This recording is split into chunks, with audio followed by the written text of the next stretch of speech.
have never been done before. We the people tell the government what to do. It doesn't tell us. We the people are the driver.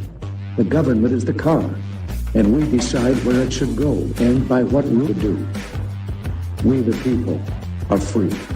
And I hope we have once again reminded people that man is not free unless government is limited.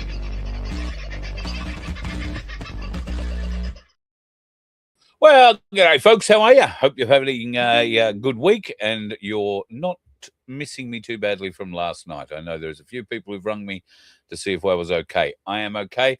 I was about to go and do a show last night, but I wound up getting a phone call from, let's just say somebody who needed a long chat. And that's essentially what wound up happening for a great deal of time last night. So I apologize for that. I was going to come in this morning and have a bit of a show, but then life, the universe, and everything gets in the way, as these things tend to do, and we plod along. So I hope you managed to get your day sorted much better than I probably did. Have you been having a look at the gold and silver markets? If you have, you're probably, yes, not looking terribly flash at the moment, all down at $114. When I say not looking all flash, that's pretty flash compared to what it was. And if we look back over the course of 12 months or so, it's still almost 3 times what it was a year ago. So don't go and get too upset just yet. If you want to get upset about something, get upset about the rate increases that the RBA are now going to lumber upon you. I think our interest rates are going up to 4.1%. God help you, those of you who have a mortgage. I feel for you desperately, and I don't know how or what it is that we can do to help, but we are going to try in some way, shape, or form. Hasn't come up on the YouTube channel yet, says 5363. I hope it has by now. That's all I can say to that, but congratulations on being first up in the room. Andrew D. Smith. I love we're getting middle names now too. Good on you, dude. And the Lady Rider, third in the house, all very quickly together though. Deb, how wonderful you are, the lovely Deb Shippard. I trust you've had a little bit of rain in your part of the world too. I have received some information from our South Australian farmer, and Pete and Pinaroo tells me that they've had over 20 mil. It's been good, steady rain. It's been great for the crops, great for the big paddock, he calls it, and all things going with a smile in his part of South Australia at any rate, which is normally exceptionally dry. Gomez is in the house. So too is the black sheep from Taswegia land. He has been sending me stuff all day. We've had a couple of interesting conversations. There is much to talk about, but that won't be in this show because I've got to get my head all the way around it to hope to hell you can get your head around it. But there is a fair bit to it. What there is in the house, he has been sending me harmonica lessons. Yes, I am practicing. And guess what? I can bend a note. That's the only note I can bend. But look out, on the cruise, there may well be rhythm and other notes played. I am saying maybe. There's no guarantees. But he did send me past the duchy from the left-hand side and told me I should boogie along with that today. With this. I haven't figured it out yet, but we'll give it a go at some point. God help you all. Judith, lovely to have you in. Tony, what a marvellous man you are. Pete is in the house. There he is, all the way from Pinaroo. The lovely Angie Morley is in the house. So too is the Silver Fox, who I hope your paddocks are getting plenty of rain and you don't have to be out there playing with your pivot, if that's a nice way to put it. I'm just having a bit of a scan down to see what you're all saying tonight, because it's been so long since I've actually caught up with a chat, which is quite remiss of me. Gomez, are you letting us in on a little bit too much, or are you looking for hints and cheats around it, or aren't you 18 yet and you haven't been able to pass the facial recognition? I mean, that's the question. Or is it in fact your face they're looking to recognize? I don't know how the porn sites work. Maybe you identify showing something else. Possible. Not likely, but possible. G'day, Aussie Sue God. Love you. Don't forget to like, share, and subscribe. Give us a thumbs up on the show, folks, if you are watching that right now. And certainly drop a comment. Tell us where you're watching from. And if you would like to make a comment on tonight's show, because Lordy knows there is going to be a bit you can make a comment on. In fact, while I'm lining up the rest of the show, why don't you have a little watch of this? You might be able to make a comment on this. I see you see me. What for you look for me? Dead? Would I be able to drink a cup of coffee if I was dead? I'd need 5 fingers to hold the cup. The same number of bombs it took to kill that Iranian tea drinker. 5 Israeli bombs. That is all. I drink to his death. Israelis, well, we bomb, bomb. Bomb, he's dead. Supreme Leader compound, bomb, he's dead. Iranian Navy, we bomb, he's dead. Iranian missile silos, we bomb. Iranian drones, we bomb. If you ask me, well, we miss a few just to add a little realism, and then we bomb. Iranian girls' school, well, we ask our American friends, and guess what? Bomb. You see, you ask, you get. He's very good. He's very good. That's what happens when you get a bored mind, and somebody threw me this afternoon. If you haven't seen it, Benjamin Netanyahu has appeared on and off in media over the last 10 days, but nobody's sure it's actually been him. One of these media appearances, he had 6 fingers on each hand.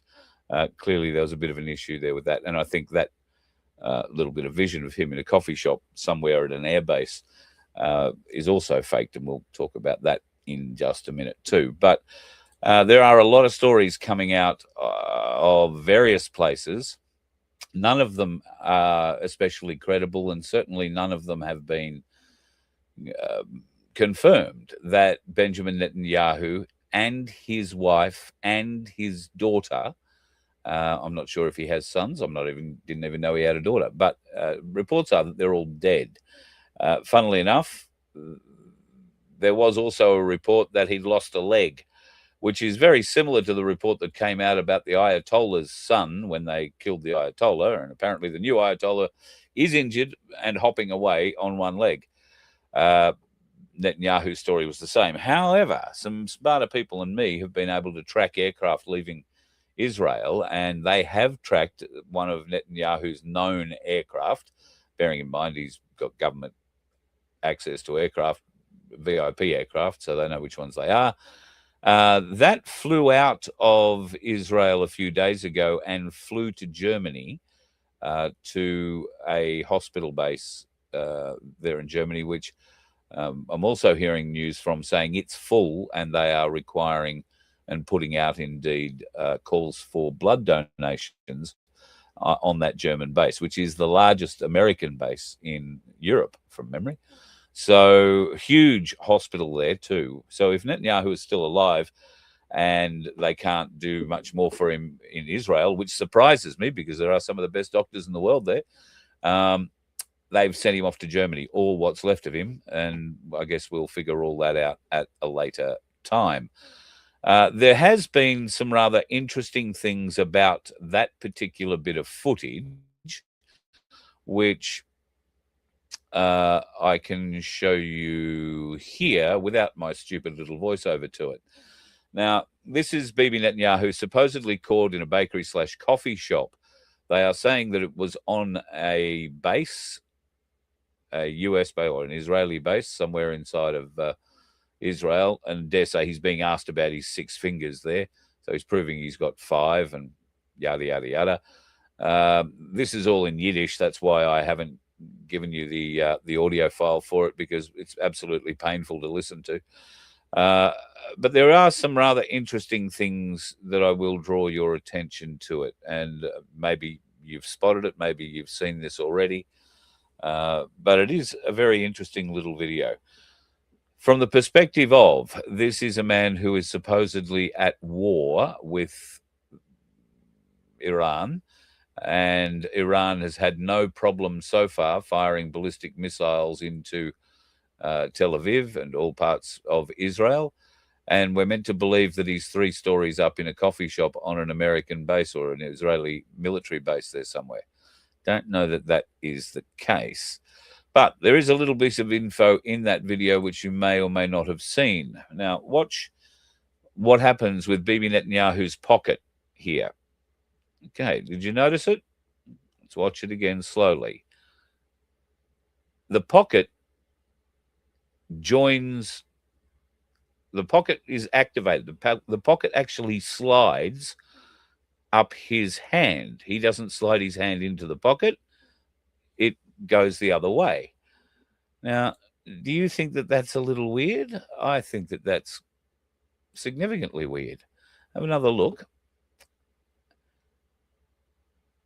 I probably could have slowed this down a bit further, but it's quite weird to see the way that the pocket jumps from one point to the next, and it's not his hand pushing it through. So that raises some stories about AI and the propaganda that we're being fed on so many levels at the moment. We are copying it left and right, particularly regarding this inverted commas war. And are you starting to notice, the normies around you starting to notice that this war particularly seems to have a lot of, or a great lack of information for a society that is armed with video and audio cameras 24 hours a day, 7 days a week? How many of the normies around you are starting to say, gee, I remember seeing the guns and the missiles and the bombs go off in Baghdad live. We had people, newsmen, sitting on top of hotels, ducking with helmets on and watching missiles fly over their head and blow up buildings. We were watching low-flying planes and strafing and all that. That was in 1991. And progressively over the years, at various different points, we have seen some very serious, point of view camera work from civilians and military people on the ground. And now we get to this war. Well, if nobody's asking, they should be, because we are not seeing anything really unless the Israeli and Western media want you to see it. Now, okay, I can understand they want to curtail, for reasons of operational secrecy, they want to curtail live pictures coming out of wherever it is they're bombing, because it gives the people they're bombing just as much information as it gives the ones doing the bombing. So to a point, I understand why they don't want that happening while they are bombing. But yeah, as Shane has said here, they're threatening to lock people up. And in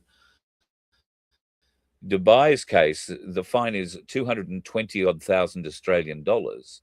If you film, you don't even have to film the attack or the aftermath of the attack. You just have to film the wreckage. Walking past a shop that, maybe you used to go in and buy your gold at, or sit on the golden chair and get your gold fingernails polished. Maybe that's not there anymore, and maybe you took a video of it. You are not allowed to share it. Jail or a very, very significant fine. Now, in Iran, we are told that people want to share and that there is limited internet availability to get anything out. I'm also told that Starlink put over 6,000 units, extra units, into the country before the bombing started. And one can only imagine they turned those units off shortly thereafter, because they're not being used to transmit anything out of Iran either. Now, Iran is a very, very, very, very big country, all of which is filled with sand dunes, desert, camels, sand, desert, and camel jockeys, or herders, not jockeys, beg your pardon. So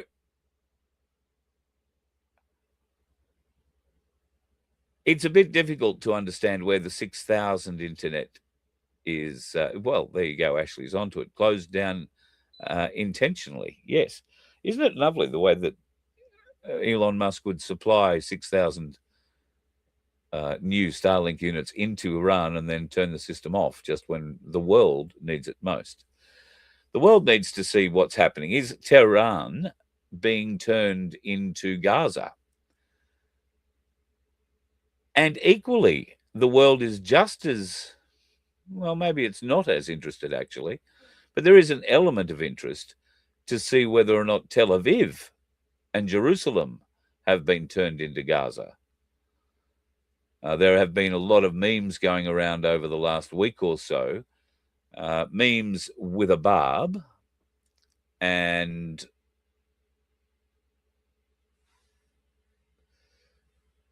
I'm not sure that they're the memes with a barb, at least. I'm not sure that they aren't really hurting. A lot of those memes include pretty interesting attempts at trying to prove or disprove certain bits of propaganda that are being put out. And we'll try and attempt to get to some of those in the not too distant future if I can stop raving long enough. The pressure that's being brought to bear on the Straits of Hormuz, with all of the world supposedly being very upset and beyond themselves with grief that the straits are closed and nothing good is happening. Okay, all the green or all the red dots, I beg your pardon, are tankers, and the Straits of Hormuz are this little gap here, right in here.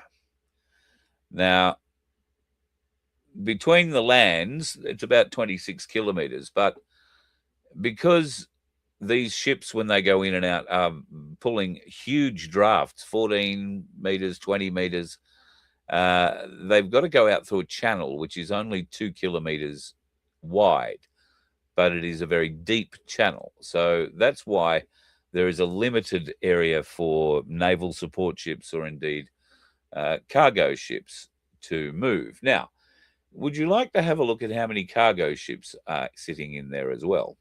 They're all the green ones. Now, those cargo ships are picking up or dropping off various different things at the ports all the way through the Gulf, including ports, as you can quite happily see here in Iran. There are a number of them that are tied up or very close to being tied up,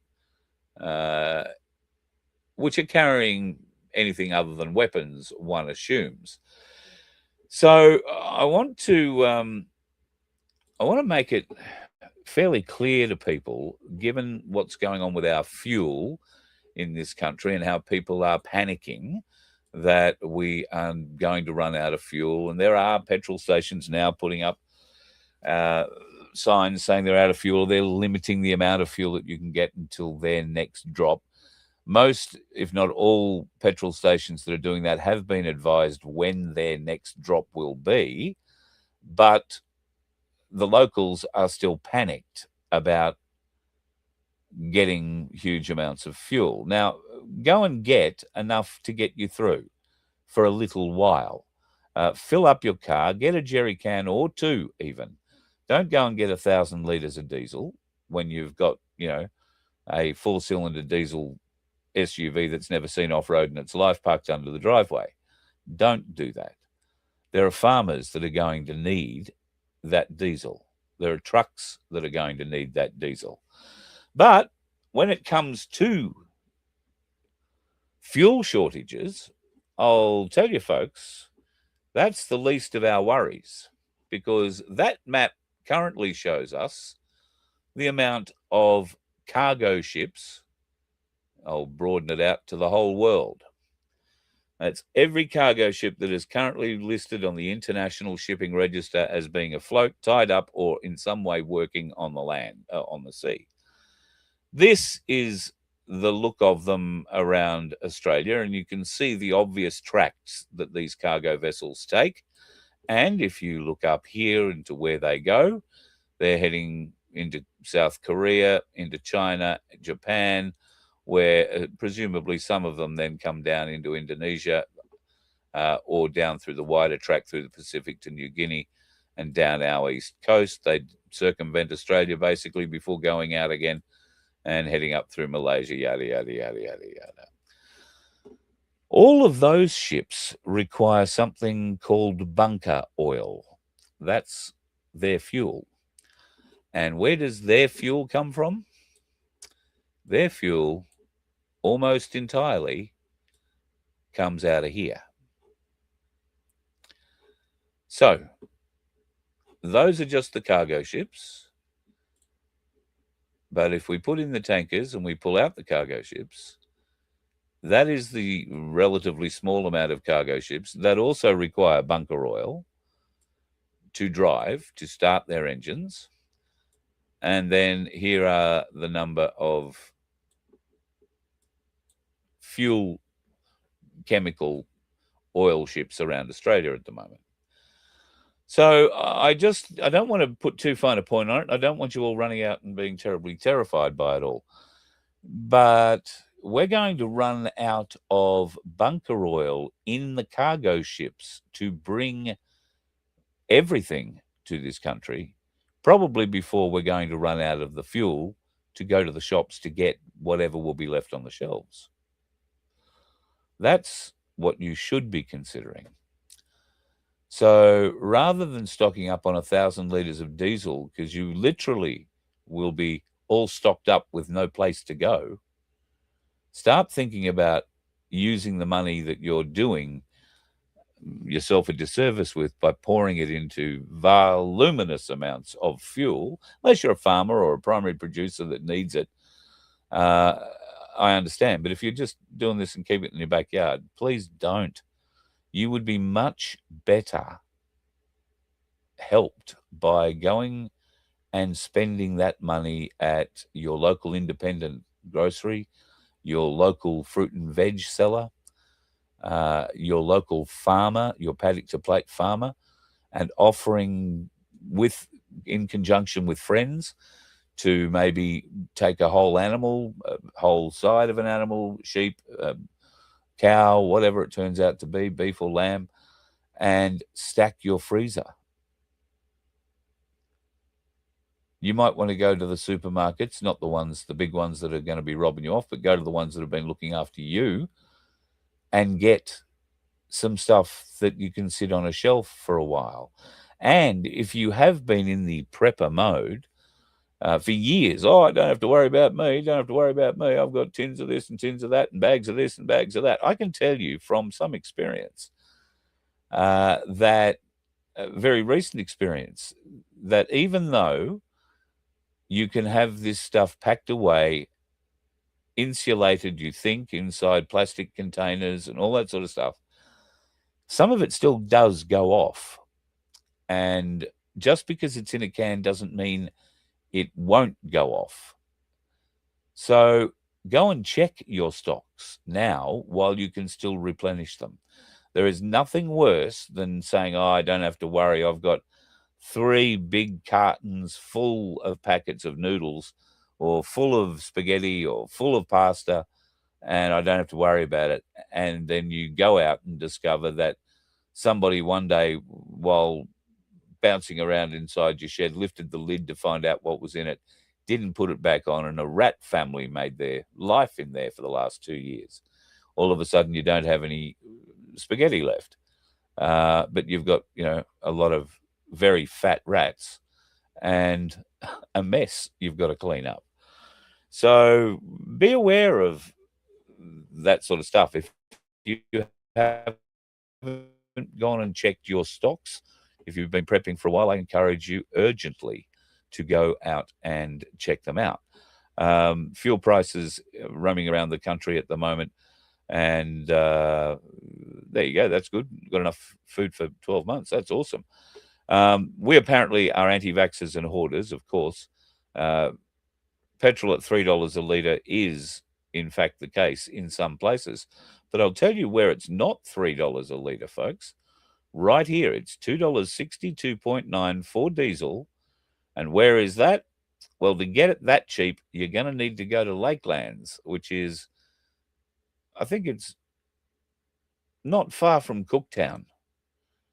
But there you go, far north Queensland, and it's $2.69 when you can drive down here in the corner of southeast Queensland and pay all of that and probably a few cents more. I have seen it at $2.69.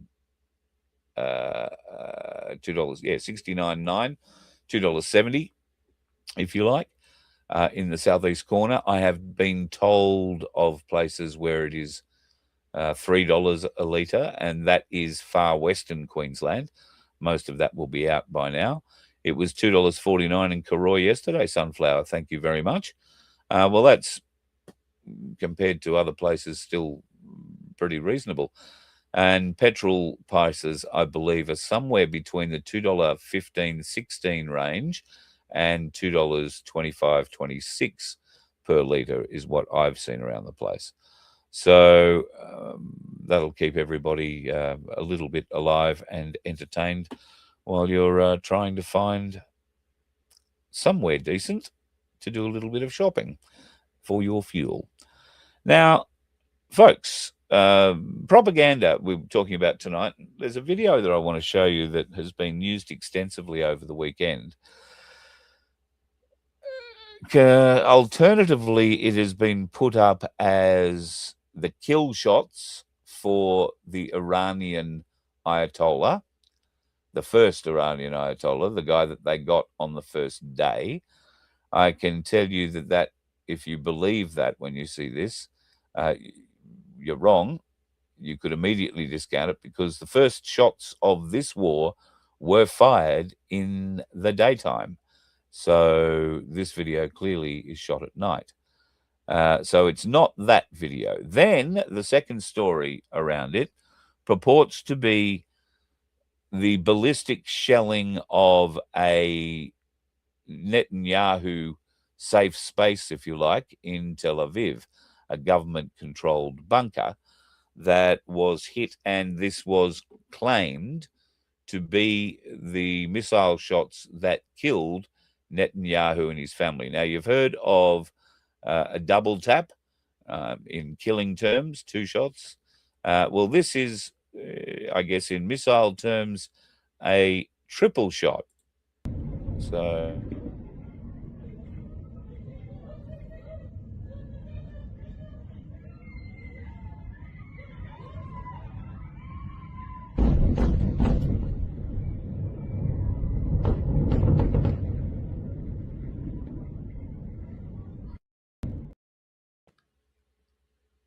except that wasn't the shot that got Netanyahu, if indeed a shot got Netanyahu. As part of everything you're going to have to do pretty much these days, if you are working online, if you are looking at social media, and if you see something that is being touted as news, no, not 3 echoes, Tony. They were there. I probably cut the thing short. The video was taken from a long way away. That's because it was taken from Israel looking into Gaza a couple of years ago. That was Israeli missiles hitting Hamas positions in Gaza, I think in 2022. But that same video now is being touted as the kill shot for Netanyahu and or the shot for the Ayatollah, which it clearly can't be because the Ayatollah was killed about 10 o'clock in the morning, their time, daylight time. And I don't know if they were saving time or not, but that's how it all played out. So beware, there is so much propaganda being put forward at the moment. And ask yourself, or ask the normies around you, do you know how many casualties there have been on either side? On the US-Israeli side or on the Iranian side? I mean, we've all heard about the 162 dead schoolgirls that the American missiles hit, which is absolutely tragic, horrendous, and extremely poor intelligence work. extremely poor. Do I think the Americans actively targeted 162 children? No, I don't. And if you actually believe that Trump or any of the US military, I think, who would control targeting, would target 62 or 162 Iranian schoolgirls, then I think you've got a screw loose. What we have learned over the last 5 days is that AI has been let loose on this battlefield to locate, assess, target, and carry out attacks on elements that it independently sees as a danger to the outcome of any mission.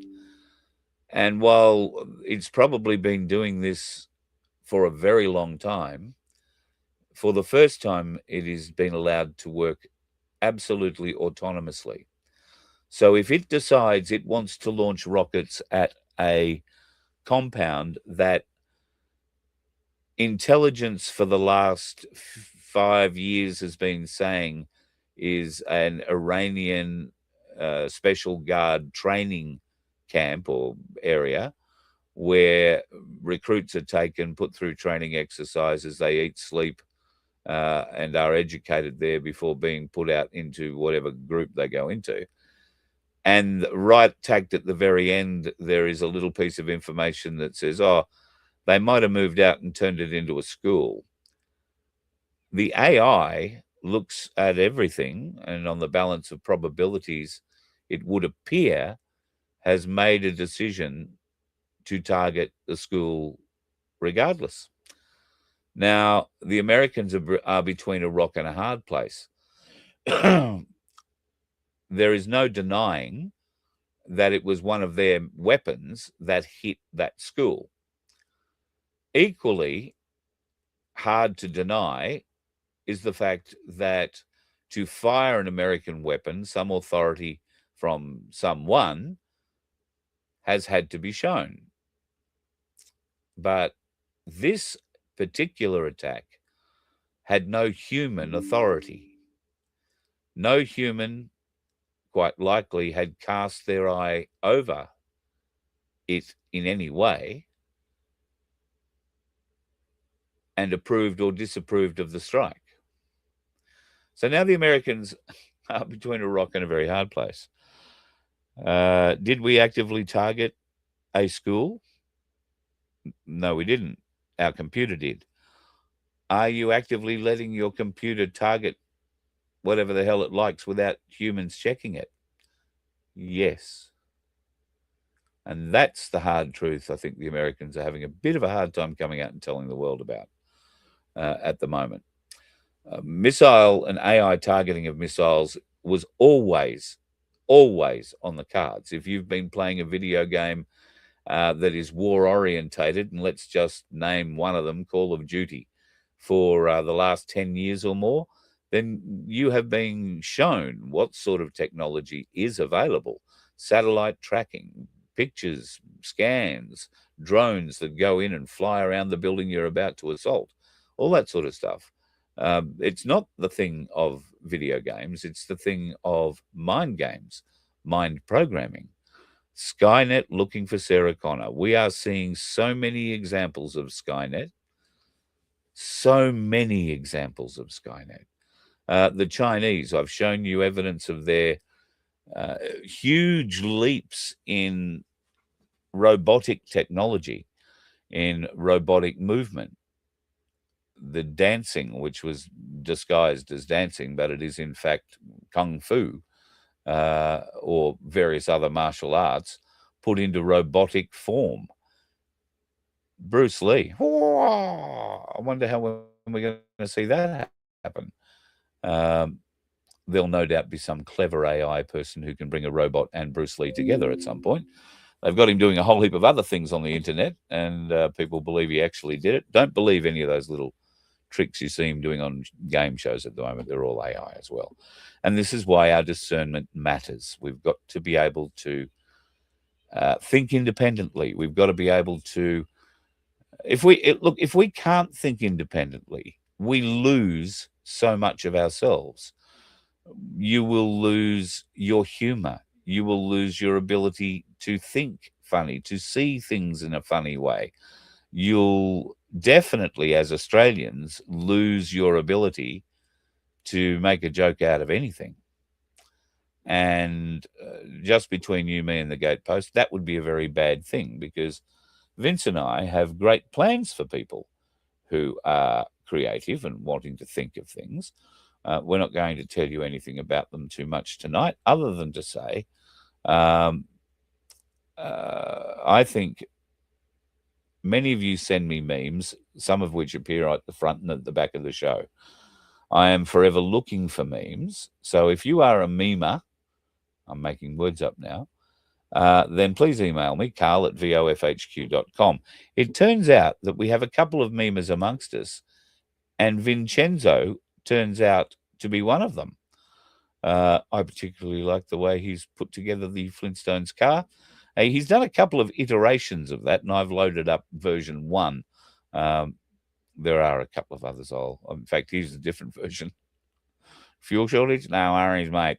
That's pretty much exactly where we're going to be up to, unless you can shove a battery up your clacker and keep going. But while I was having a conversation to somebody the other day about, do you know anybody that comes up with memes and sends them around and has had much success with them? And while I was having literally that long a conversation with this person, my email went ding and this turned up. Now, that's the kind of creativity I need in my life. So if you're a bit of a memer and you're fast, you can put funny words to stupid pictures, then Vince and I want to hear from you. We are very excited about something, and you could play a magnificent role in that at the very least.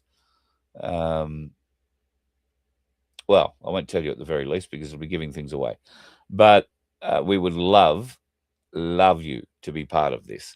So also helps if you send memes to us. Always up for good memes. As you know, I try and spread them around, and I'm the ending one tonight should be interesting for a variety of reasons. So yes, folks, keep an eye on what's going on with memes. And if you are a memer or you know someone who is, then please contact me, carl@vofhq.com, or you could contact Vincenzo at the same place. And we should be able to obviously reach out, make beautiful contact with you, and give you half an idea of what we are planning in the not too distant future. And if you are in the southeast corner of Queensland, you might be able to play a role in that. Yes, a meme coin. Write that down, Vince. I reckon that's an idea. A meme coin would be a bloody great idea. There are a few memey things that we could do, but I know that you lot, very creative as you are, we don't care whether. Look, if there is a donkey meme, I think we should put a prize up for good donkey memes. And Sandy and Baz will probably have 100,000 of them stored away, but good donkey meme would work out well. I think that would be pretty cool. Before we go tonight, one last little chat about what's going on with media in Australia and around the world. There's a lot of distractions going on at the moment with big names that you know, like Tucker Carlson, and names like Jackie O and Kyle Sandilands, a little bit closer to home.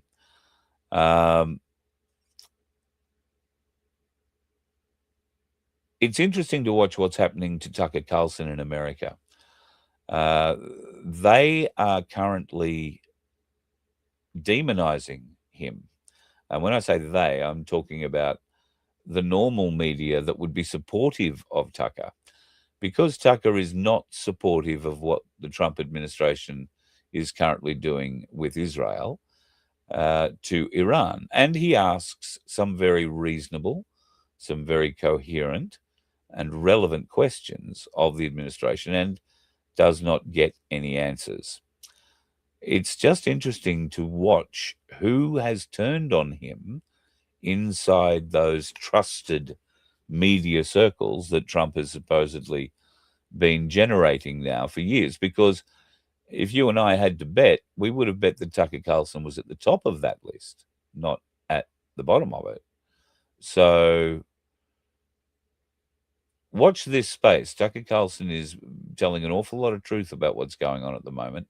We've always said this is a 5D war.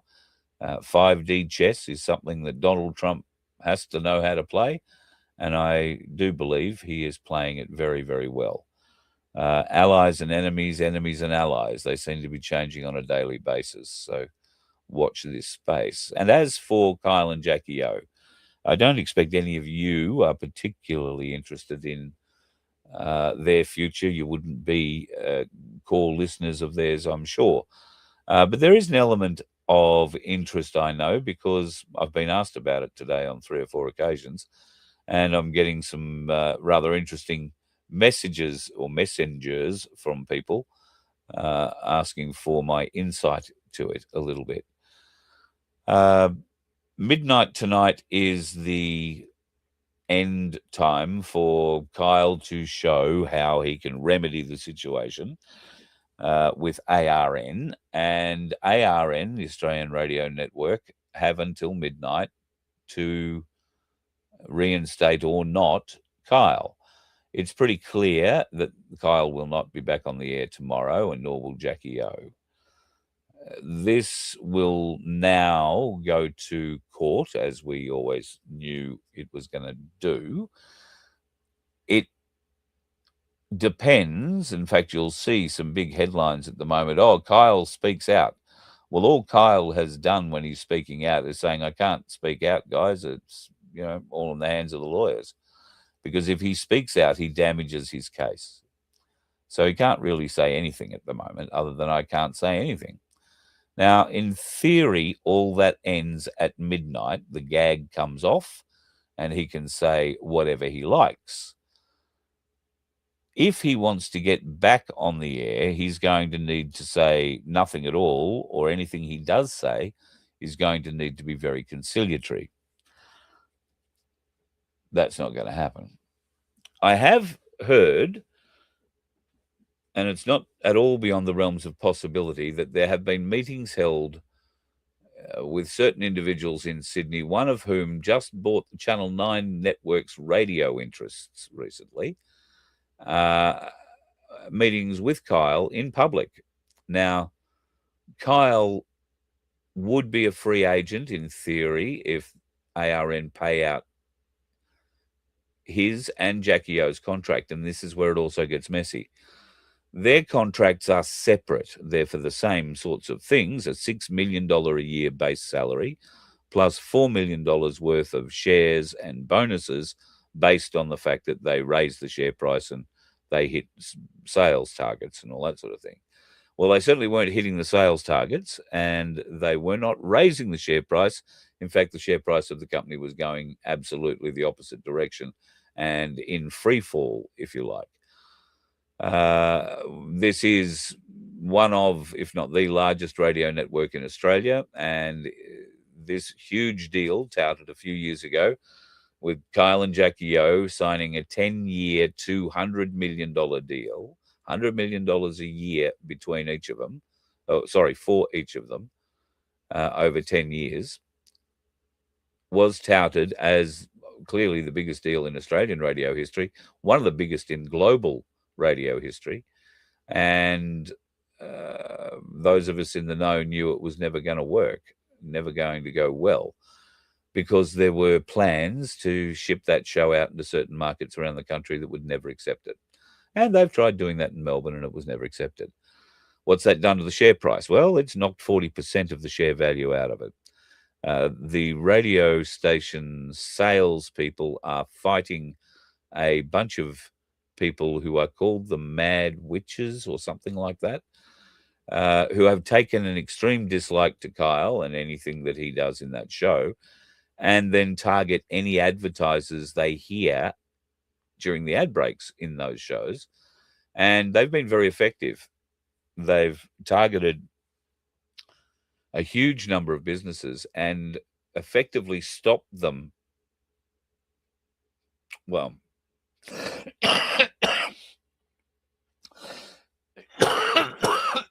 pardon me.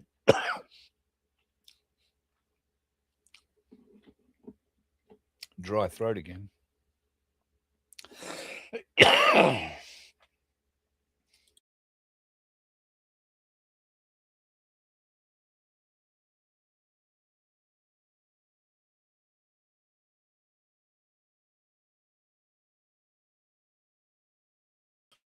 Sorry, pushed the wrong button.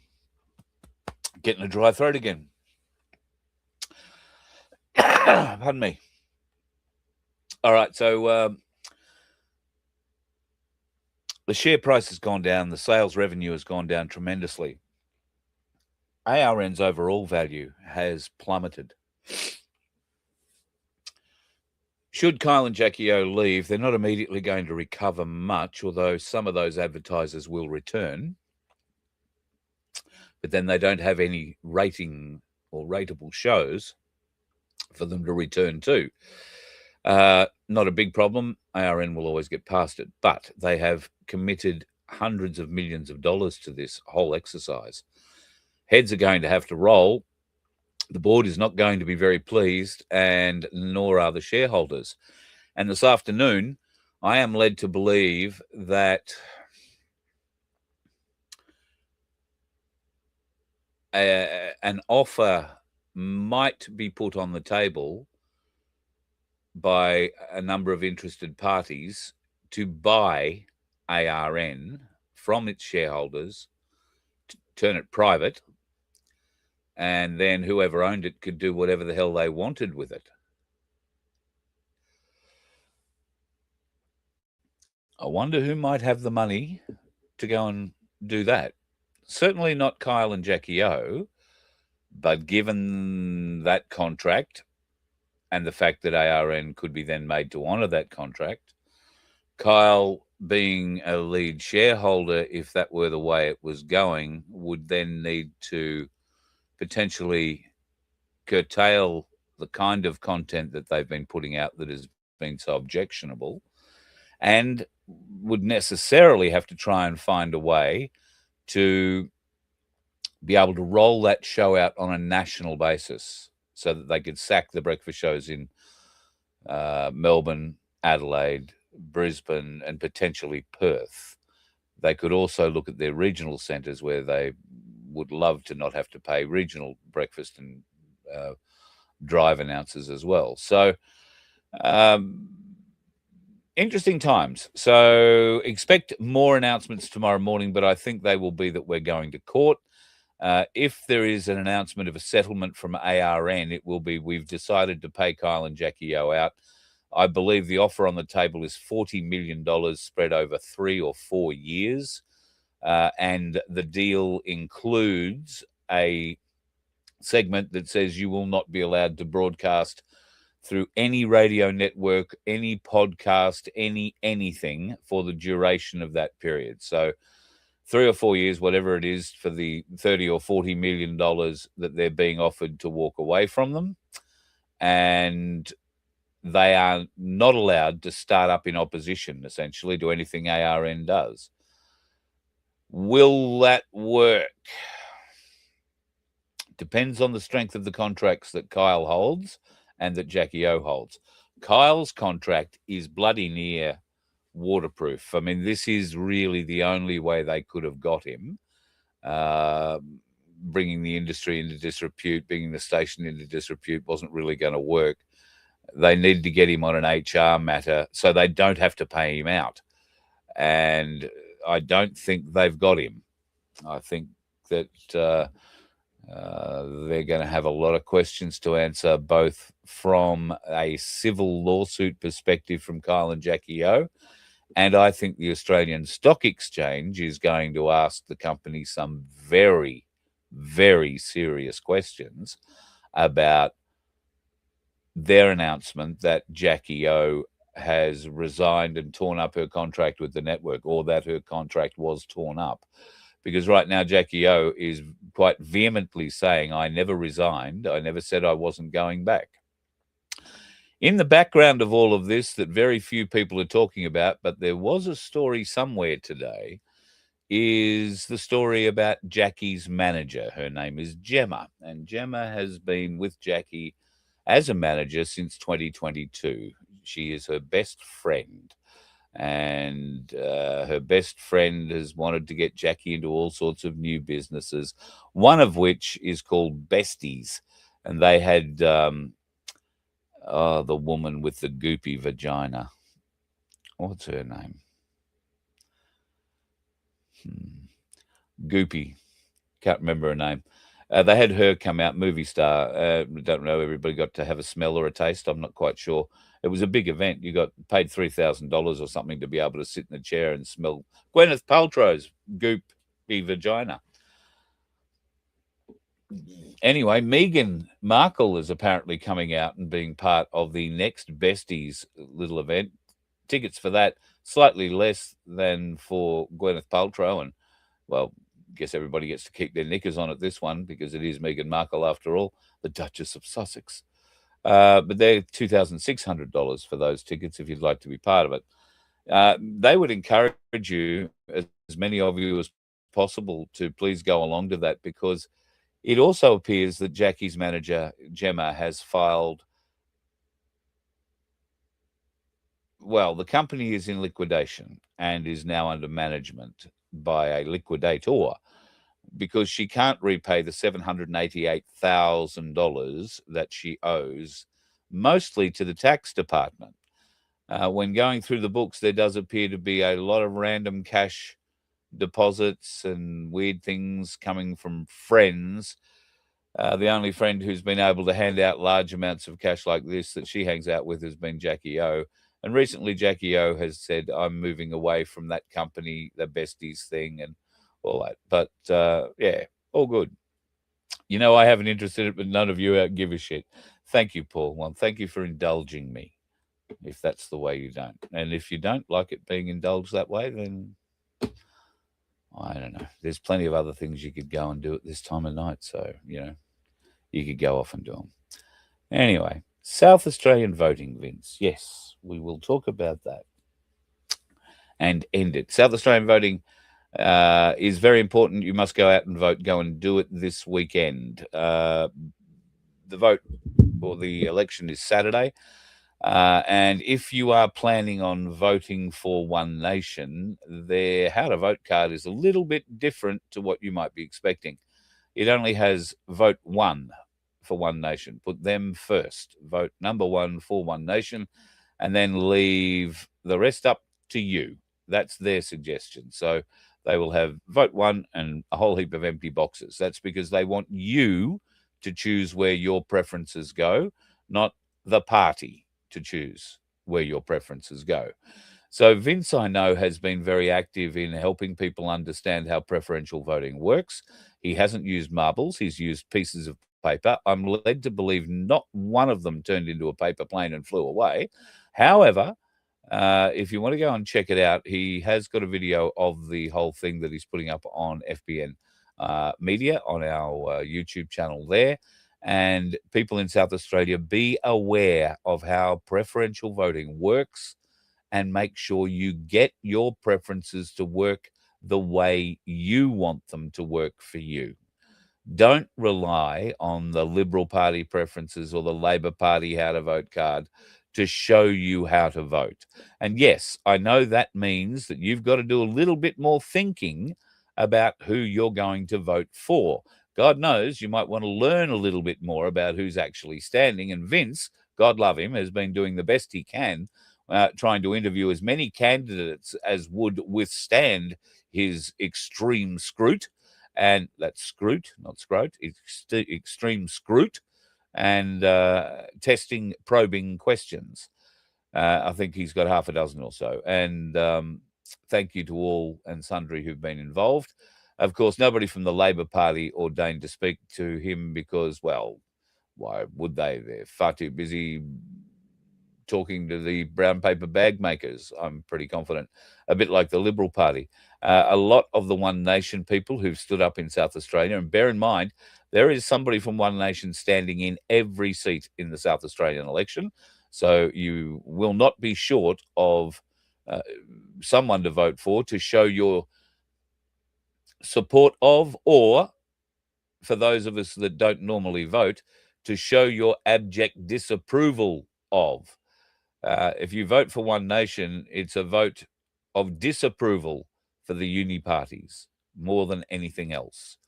And you really want that vote registered? Well, the best way to register it, I guess, is with One Nation or one of those other parties that is going to preference something different to what we've got at the moment.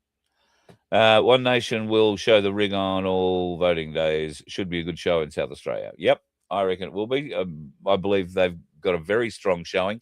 The entire country is watching with great anticipation how this vote goes. It doesn't matter. Nobody is expecting. I don't think anybody is expecting One Nation to flood to power and automatically become the leaders of. I should have stopped that.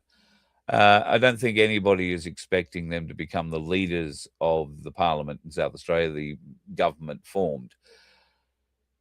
I think One Nation, if they are realistic, are going to say we would be happy with one seat.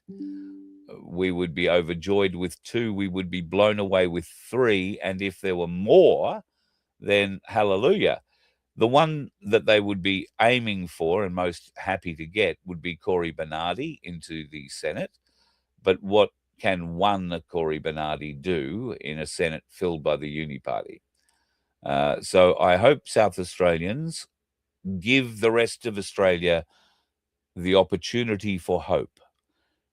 Because I think if we see a resounding successful vote for One Nation, where they do wind up with 2 or more seats, because trust me, getting 2 or more is a huge win and something all Australians should be celebrating, if only for the fact that the duopoly of ownership of the country seems to have been broken, or at least has a chink in its armor.